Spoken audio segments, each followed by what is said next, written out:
ఇచ్చినటువంటి హామీలపైన నిలదీస్తూ ఉంటే ఆర్ఎస్పీకి భద్రత తగ్గించింది కాంగ్రెస్ పార్టీ, చంపేందుకు ప్రయత్నిస్తుంది కాంగ్రెస్ పార్టీ అని చెప్పేసి ఆర్ఎస్పీ మాట్లాడుతున్నారు.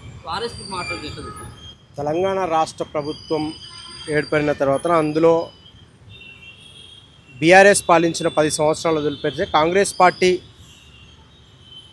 ప్రజలు ఏర్పాటు చేసుకున్న తర్వాత, కాంగ్రెస్ పార్టీ వచ్చిన తర్వాత కవులను, కళాకారులను, అన్ని వ్యవస్థలను కాపాడుకుంటూ ఈ రోజు వరకు కూడా క్రియాశీలకంగా నియమ నిబంధనలతోని క్రమశిక్షణగా పరిపాలన చేస్తున్న ప్రభుత్వం ఒక కాంగ్రెస్ ప్రభుత్వం. గౌరవ ముఖ్యమంత్రి వర్యులు రేవంత్ రెడ్డి గారికే దక్కుతుందని ఆర్ఎస్ ప్రవీణ్ గారు ఏదో ఆవేశంతో, ఆక్రోశంతో ఈరోజు ప్రభుత్వం చక్కగా పరిపాలిస్తుంటే ఓర్వలేక వాళ్ళంతర వారుగా ఇప్పుడు రకరకాల రాష్ట్రంలో ప్రభుత్వం ఏర్పడిన తర్వాత రకరకాల ఇబ్బందులను, రకరకాల ప్రలోభ పెట్టింది బీఆర్ఎస్లో ఉన్న నాయకులు, వారి యొక్క గతంలో ఉన్న మంత్రులు, ఎంపీలు.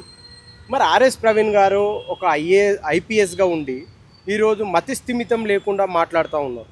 ఆర్ఎస్ ప్రవీణ్ గారు అంటే రాష్ట్ర వ్యాప్తంగా కాదు, దేశంలోనే ఒక మంచి వక్తగా, అదేవిధంగా పోలీస్ శాఖలో విధులు నిర్వహిస్తూ ఉండే వారు బీఆర్ఎస్ ప్రభుత్వానికి ఎందుకంత మరి దిగజారిపోయి మాట్లాడుతున్నారో తెలుస్తలేదు. ఆర్ఎస్ ప్రవీణ్ గారికి ప్రజల్లో గుర్తింపు ఉంది.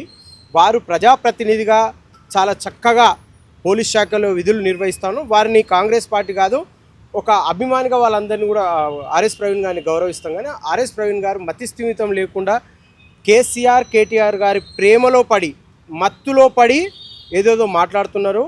చాలా రోజుల నుంచి కూడా అంటే వారిది కూడా ఏం ఇబ్బంది లేదు, వారికి ఇచ్చిన టాస్క్ ఏదైతుందో ఆ టాస్క్ కంప్లీట్ చేయాలని చెప్పేసి ఆర్ఎస్ ప్రవీణ్ గారిని లోపల ఒత్తిడి చేస్తూ ఉన్నారు. ఆర్ఎస్ ప్రవీణ్ గారి గట్స్ ఉన్న వ్యక్తి, మరి ఎందుకు ఆ ప్రలోభాలకు గురవుతున్నారో మాకైతే తెలియట్లేదు. ఇక్కడ మీరే సవాలు విసిరిరు, మీరు ప్రతి సవాలుగా మేము వస్తున్నామని చెప్పి బీఆర్ఎస్ నాయకులు వస్తూ ఉంటే మళ్ళీ మీరే 100 మంది పోలీసులను పెట్టి అరెస్ట్ చేపిస్తున్నారు ఏంటి అని చెప్పేసి బీఆర్ఎస్ నాయకులు. ఇప్పుడు ప్రజాస్వామ్యము, ఎవరన్నా సవాల్ విరవచ్చు, సవాల్కు ప్రతి సవాల్ ఉంటుంది. కానీ ఎవరంటే వాళ్ళు సవాలు విసిరితే స్వీకరించడానికి మా మంత్రులు, మా గౌరవ ఎమ్మెల్యేలు, మా సీఎం గారు ఏం పని లేకుండా లేదు. వాళ్ళు గత 10 సంవత్సరాలు పని లేకుండా అక్రమంగా ప్రజలను దోసుకొని అక్రమ ఆస్తులు సంపాదించుకొని ఈరోజు ఫామ్ హౌస్లకే పరిమితమైనరు. ఒకవేళ ప్రజల మీద, ప్రజాస్వామ్యం మీద ప్రజలు ఏమన్నా క్వశ్చన్ అడిగితే మా గౌరవ మంత్రివర్యులు, మా ముఖ్యమంత్రి వర్యులు చెప్పడానికి సిద్ధంగా ఉన్నారు తప్ప ఎవరెవరో ఏం తెలియని వాళ్ళు కూడా ఇలా సవాల్ విసురుతున్నాం రా అంటే పోవడానికి మా మంత్రులు ఏమీ ఫ్రీగా లేరు. మీరు ఒకవేళ మాట్లాడాలనుకుంటే, ప్రజాస్వామ్యం ఇలా కాపాడుకోవాలనుకుంటే అసెంబ్లీ సాక్షిగా మేము గతంలో మా గౌరవ ముఖ్యమంత్రి పోయి స్వయంగా, మా మంత్రులు పోయి స్వయంగా కూడా కలిసి మీరు అసెంబ్లీకి రండి అని చెప్తున్నారు. మీరు ఇలా సవాల్ విసరడానికి ఇది గుండాయుజమా లేకపోతే ఇంకేదన్నా?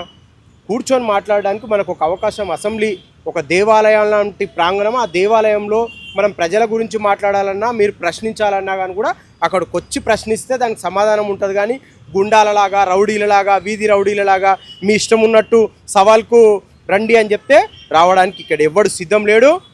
రాబోయే రోజులలో ప్రజలే వీళ్ళ అహంకారం ఏదైతుందో అహంకారాన్ని తగ్గించుకొని ఒకవేళ ఇప్పుడన్నా అసెంబ్లీ వేదికగా అసెంబ్లీలు నిర్వహించే సమయంలో వచ్చి వాళ్ళ ఒకవేళ ప్రశ్నించే తత్వం ఉన్న కేసీఆర్ గారే ఈరోజు ఫామ్ హౌస్కు పరిమితమై ఉన్నారు. వీళ్ళకి ఎందుకు సమాధానం చెప్పాలి, వీళ్ళు ఎవరు అని చెప్పి కాంగ్రెస్ పార్టీ పక్షాన వారికి మేము హెచ్చరిస్తూ ఉన్నాం. ఇక్కడ గురుకులాల్లో అవినీతి చేసిందే వడ్డూరు లక్ష్మణ్ అని చెప్పి బీఆర్ఎస్ నాయకులు ఆర్ఎస్పీ ప్రతిసారి చెప్తూ వస్తూ ఉన్నారు.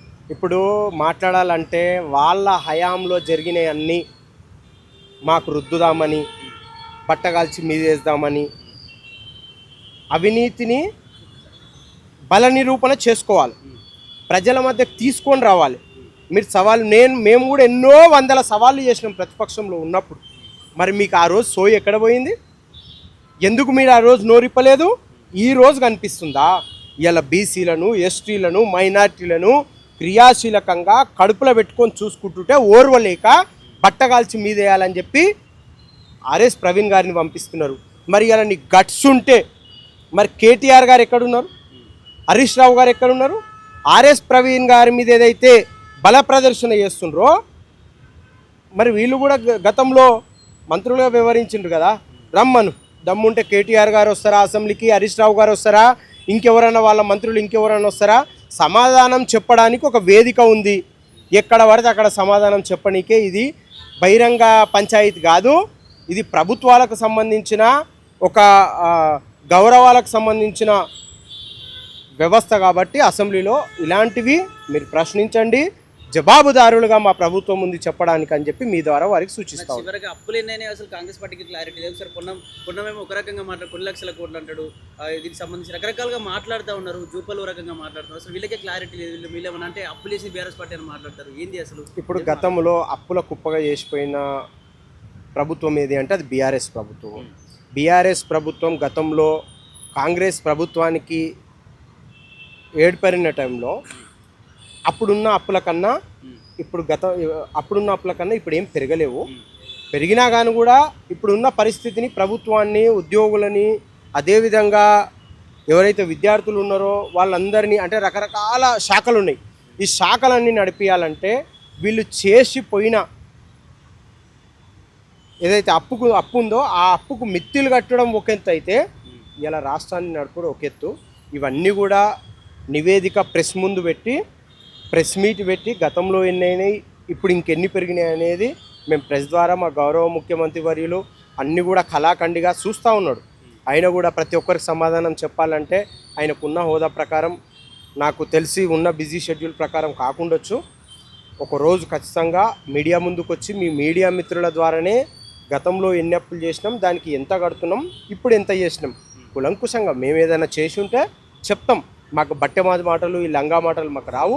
మేము ప్రజల మద్దతుతో ఇవాళ ప్రజలు ఏర్పాటు చేసుకున్న ప్రభుత్వంలో క్రియాశీలకంగా మా ప్రభుత్వం పనిచేస్తూ ఉన్నది. ఎవ్వరెన్ని మాట్లాడినా ఇప్పుడున్న ప్రభుత్వం, మళ్ళీ రాబోయే ప్రభుత్వం కాంగ్రెస్ ప్రభుత్వమే. ఎన్ని అప్పులైనా, ఏమైనా మేము ఇచ్చిన హామీలను కూడా నెరవేరుస్తాము. అదేవిధంగా ఇవాళ ప్రజలు ఏదైతే మమ్మల్ని నమ్ముకున్నారో ఆ నమ్మకం ఏదైతుందో నిలబెట్టే విధంగా ఇలా కాంగ్రెస్ ప్రభుత్వం ఉంటుందని చెప్పి మీ ద్వారా తెలియజేస్తాం.